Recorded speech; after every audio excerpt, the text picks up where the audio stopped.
Hey, hi everyone, I'm Shrishti. Welcome again to my channel IIT IM Unfiltered.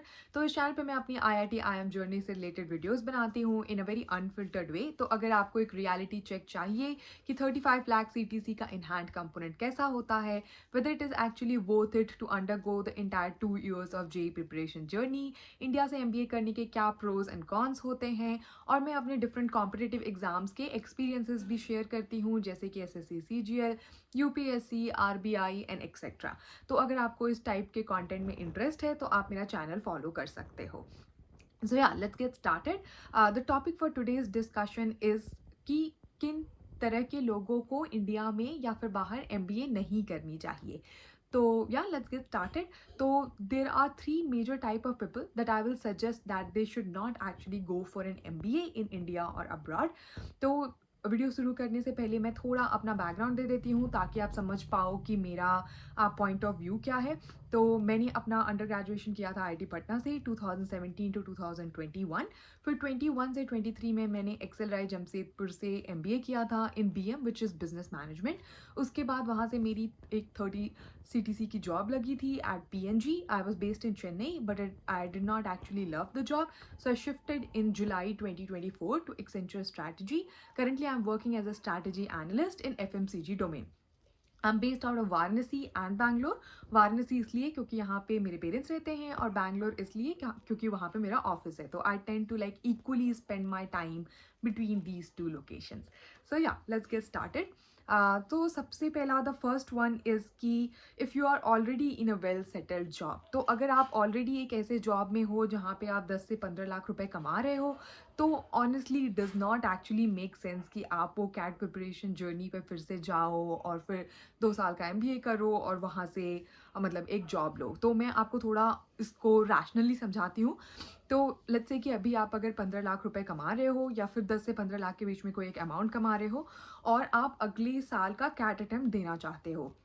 तो अगले साल का cat attempt अभी होगा नवंबर 2025 के अंदर. तो लेट्स से कि ये पूरा साल आप प्रिपेयर करते हो, तो आप अपनी जॉब पे भी थोड़ा कम कंसंट्रेट कर रहे हो और मेजरली अपना जो भी एनर्जी और टाइम है और सब कुछ वो अपनी प्रिपरेशन के ऊपर में डाल रहे हो.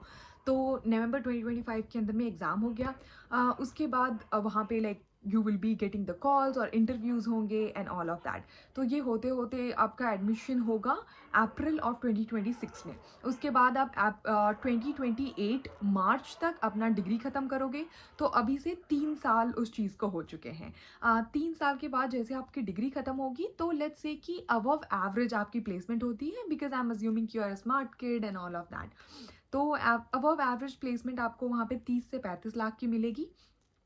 अब आप अगर ऐसे सोचो तो ये 3 साल में सबसे पहले तो आपने एक लोन भी लेना पड़ेगा क्योंकि वो MBA की फ़ीस जनरली 25 से 30 लाख के बीच में होती है किसी भी गुड कॉलेज की. तो एक 30 लाख का लोन हो जाएगा आपके पास.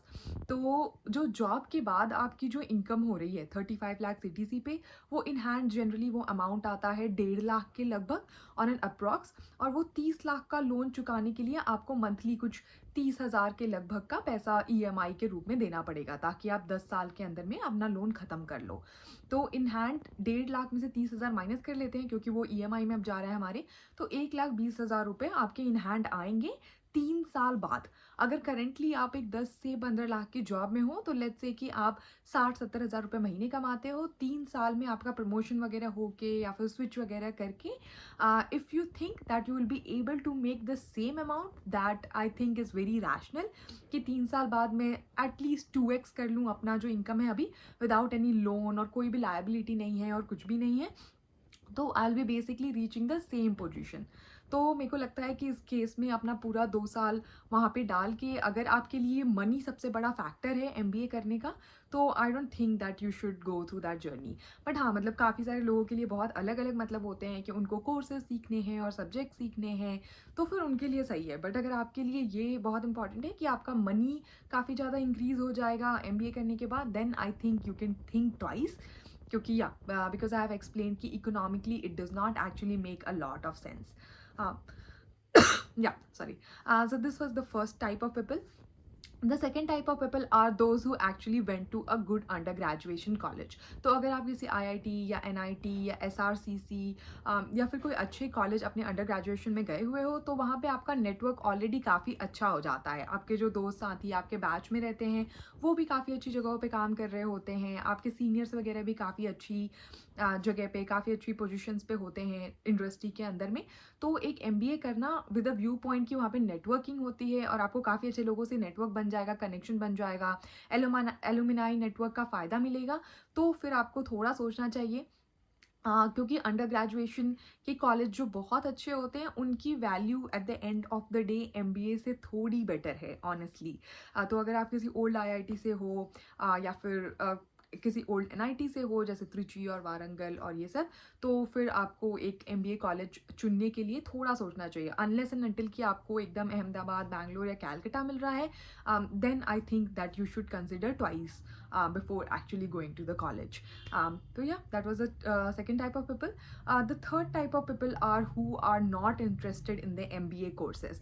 तो जैसे काफ़ी सारे लोग इंजीनियरिंग वगैरह कर रहे होते हैं एंड देन उसके बाद वो MBA करने चले जाते हैं, बट वो जो कोर्स डिफरेंस है वो काफ़ी ज़्यादा अलग होता है। इंजीनियरिंग के अंदर में आप जैसे कंप्यूटर साइंस पढ़ रहे हो तो आपके डिस्ट्रीब्यूटेड नेटवर्क और आर्किटेक्चर और इन सब के कोर्सेज हैं।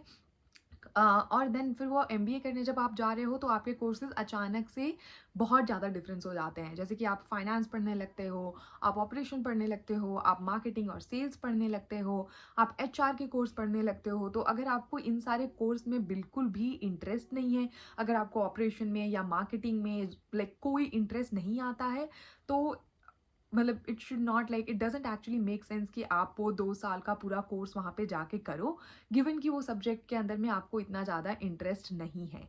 तो या मतलब एक जो शिफ्ट हो रहा है कि आप इंजीनियरिंग से अचानक से मैनेजमेंट के कोर्सेज में जा रहे हो, उसके लिए प्रायर थोड़ा इंटरेस्ट होना या फिर थोड़ी जानकारी होना काफ़ी ज़्यादा ज़रूरी है। नहीं तो फिर क्या होता है कि आप अचानक से कॉलेज में जाते हो और आप फिर रियलाइज़ करते हो कि ये तो बहुत ज़्यादा डिफरेंट है जो कि मैंने सोचा था, क्योंकि यहाँ पे तो कुछ भी इंजीनियरिंग से रिलेटेड है ही नहीं।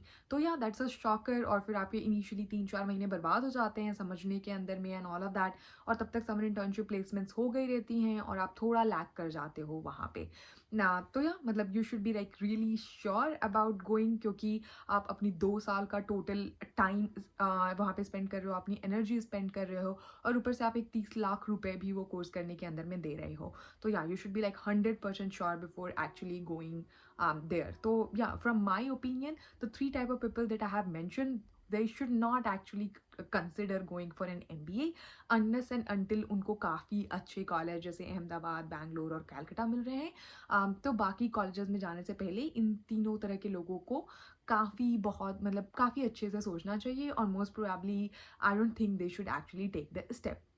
So yeah, that's pretty much about it.